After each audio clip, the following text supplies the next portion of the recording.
আসসালামু আলাইকুম প্রিয় দর্শক, কেমন আছেন? আশা করি সবাই ভালো আছেন। আজকে যে বিষয়টা নিয়ে কথা বলবো সেটা হচ্ছে দ্রব্যমূল্যের দাম নিয়ে। দ্রব্যমূল্যের দাম যেই হারে দিন দিন বৃদ্ধি পাচ্ছে, সেক্ষেত্রে দেখা গেছে যে আমাদের ইনকাম যে সোর্স সেটা কিন্তু বৃদ্ধি পাচ্ছে না। তো এই ক্ষেত্রে দেখা গেছে আমরা মধ্যবিত্ত যারা আছি তারা প্রচুর সমস্যায় পড়তেছি।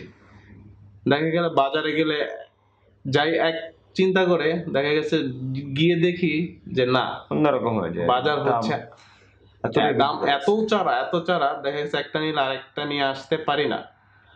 তো সেক্ষেত্রে আমি আজকে আপনাদের সামনে একটা ভিডিও শেয়ার করব। এই ভিডিওটা হয়তো বা অনেকেই দেখেছেন, তারপর আবার আমাদের সাথে দেখবেন ইনশাল্লাহ। তো ভিডিওটা খুবই করুণ। তো আসুন আমরা ভিডিওটা দেখি, তারপরে কিছু কথাবার্তা বলবো। হ্যাঁ, তেল, পেঁয়াজ, এই যে চাল, এক দোকানে তেলের দাম 70 টাকা, আর এক দোকানে 82 টাকা, আর এক দোকানে 88 টাকা। তো কীভাবে কিনবো? আমি 9,000 টাকা বেতন পাই, আমার সংসার চালানো খুবই কষ্ট। বলা হয় পুরুষ মানুষ সহজে কাঁদে না। এই যে তার দর্শক, তার বেতন হচ্ছে 9,000 টাকা। দেখা গেছে এখন যে অবস্থা, 9,000 টাকা হিসাব করতে গেলে একটা মানুষেরই দরকার হয়। সেক্ষেত্রে তার ফ্যামিলি আছে, ছেলে আছে। তো কিভাবে সম্ভব আপনি বলেন, কিভাবে সম্ভব? তো দেখি সামনে কি আছে। পুরুষের কান্নার কারণটাও হয় তীব্রতর। চোখের জল সংসারের চাহিদা মেটাতে না পারা এক বাবার। প্রধানমন্ত্রীর কাছে তার আকুল আবেদন, এখনই যেন টেনে ধরা হয় দ্রব্যমূল্যের ঊর্ধ্বগতি। আমার ছেলেটা অনার্স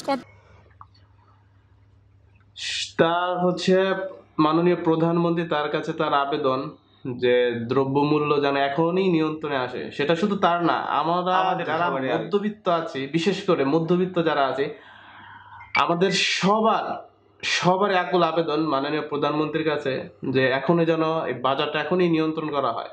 না, নতুবা তারপরও একটা জিনিস আছে যে সামনে কিন্তু পবিত্র মাহে রমজান। জি, ওই সময় কিন্তু দামটা কিন্তু আরো বৃদ্ধি পেয়ে যায়। মাহে রমজানে আবাস মানে আসলেই কেমন যেন প্রত্যেকটা দ্রব্যমূল্যের দাম বৃদ্ধি পেয়ে যায়। এই জিনিসটা একটু যদি প্রধানমন্ত্রীর একটু দৃষ্টিগোচর হতো তাহলে সবচেয়ে ভালো হতো আর কি। দেখি সামনে কি আছে। করেছে এবং 43তম বিসিএস দিয়েছে, শুধু এই নাইট গার্ডের 9,000 টাকা বেতন, এবং আমার এই দিনের বেলা রিক্সা চালায়। মাননীয় প্রধানমন্ত্রীর কাছে আমার বিনত অনুরোধ যে আমাদের একটু পুলিশ প্রোটেকশন দিলে আমরা জিনিসগুলো আমরা ঠিক মতো পাবো। আমার সংসারের অবস্থা খুবই খারাপ।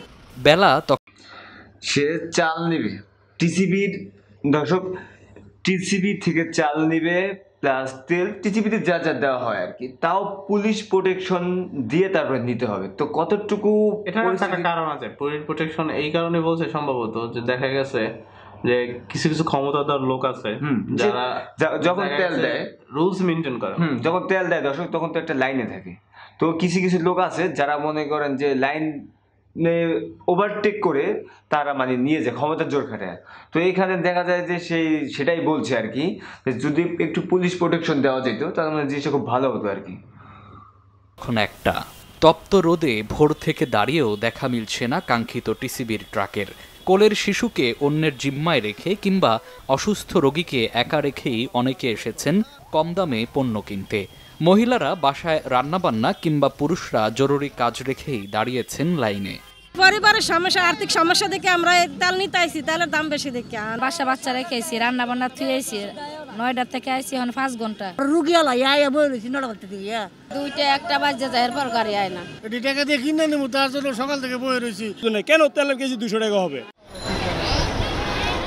লাইনে দাঁড়িয়েও নেই স্বস্তি, লাইন মারিয়ে অনেকেই এই যে এখন দর্শক, যে তেলের মূল্য হচ্ছে প্রতি কেজি 200 টাকা। এই কিছুদিন আগে এরকম একটা হয়েছিল কিন্তু পেঁয়াজ নিয়ে, সেটা তো 2019 এটা এটা যে মাননীয় প্রধানমন্ত্রী দেখা গেছে ওটার নিয়ন্ত্রণ নিয়ে আসছে। তো আমরা কিন্তু কিছুদিন আগে আমরা এখনো চাই যে তেলের দামটা যেন নিয়ন্ত্রণে আসে। না, তারপর আমি কিছু আগে কিন্তু একটা তেল নিয়ে ভিডিও দিয়েছিলাম দর্শক আপনাদের মাঝে। তো ওটা তারপরে দেখে আজকে আবার তেল নিয়ে কি প্রতিবেদন আছে। আপনারা যদি ওইটা দেখতে চান তাহলে আই বাটনে আমি লিঙ্ক দিয়ে দেবো, ওইখানে আপনারা ক্লিক করে দেখতে পারবেন। দেখেছো ওইখানে একজন ম্যাজিস্ট্রেট, উনি খুব ভালো কাজ করছে। তো এরকম যদি প্রত্যেকটা পাইকারি বাজারে, ঠিক আছে, এরকম উদ্যোগ নেওয়া হয়, তো সেক্ষেত্রে সম্ভবত অনেকটা নিয়ন্ত্রণে চলে আসবে। তো দেখি এখন আমরা সামনে কি আছে। মুখে পড়ছেন। অনেক সময় হেনস্থার শিকার হতে হয় নারীদের। অনেক বৃদ্ধার শরীরে জখমের দাগ স্পষ্ট। সুষ্ঠু ব্যবস্থাপনায় পণ্য দিতে কঠোর পদক্ষেপের দাবি তাদের। এই যে বেতা ডাক্তার দেখালো, যে বেতা দিছে। কার যদি হইতো তো ভালো হইতো, বা একটা সিরিয়াল করে দিলে ভালো হয় আর কি। এই যে দেখেন যে এই যে বিষয়টা, একটা বৃদ্ধ মহিলা, ওনার তো এখন এখানে আসার কথা ছিল না, কি একটা এখন ঘরে থাকার কথা ছিল। এখন সংসারের যে অবস্থা, এই জন্য উনি কি করছে, আইসা লাইনে দাঁড়াইছে। দেখা গেছে যাদের গায়ে স্বাভাবিকভাবে বেশি আছে আর কি, শক্তি বেশি আছে, তারাই তাকে ধাক্কাধাক্কি করে তার অবস্থা বেতাল করে ফেলেছে। দুইবার তিনবার চারবার হয়ে না দোকানদার কাছে পর্যন্ত বেচেও, যারা সিরিয়াল ছাড়া হেরাই ঢুকে ঢুকে মাল নিতেছে।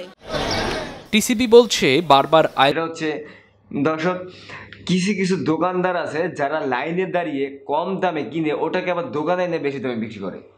তুমি দেখছো কিনা জানি, আমি কিন্তু অনেক জায়গায় জিনিসটা ফলো করছি। তাদের দোকান আছে, তাদের দোকানের তৈল আছে, প্রচুর পরিমাণ মজুদ আছে, তারপর তারা কি করে লাইনে দাঁড়িয়ে তেল কিনে এনে তারপর সেই তেলটা আবার বিক্রি করে।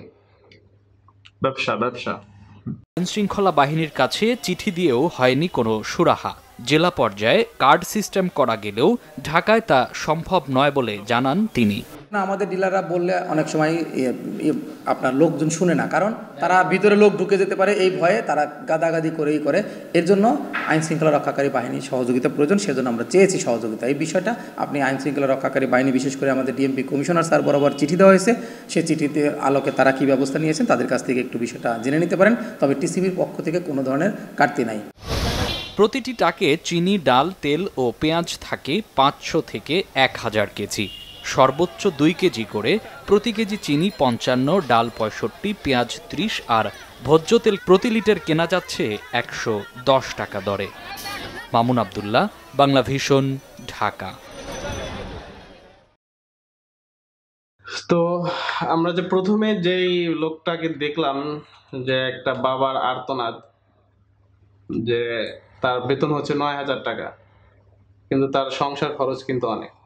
তারপরে আছে যে একটা বৃদ্ধ মহিলা যে লাইনে দাঁড়িয়ে তেল নিতে আসছে বা টিসিবির পণ্য নিতে আসছে, তো ওখানে ধাক্কা থেকে করে সেও কিন্তু পড়ে গেছে আর আহত হয়েছে। ঠিক আছে। তারপরে কিছু কিছু মহিলারা আছে যারা ছোট ছোট বাচ্চা রেখে আসছে ঘরে, ঠিক আছে, ছোট ছোট বাচ্চা রেখে তারপরে আসছে দর্শক, শুধু এই কম দামে পণ্য নেওয়ার জন্য।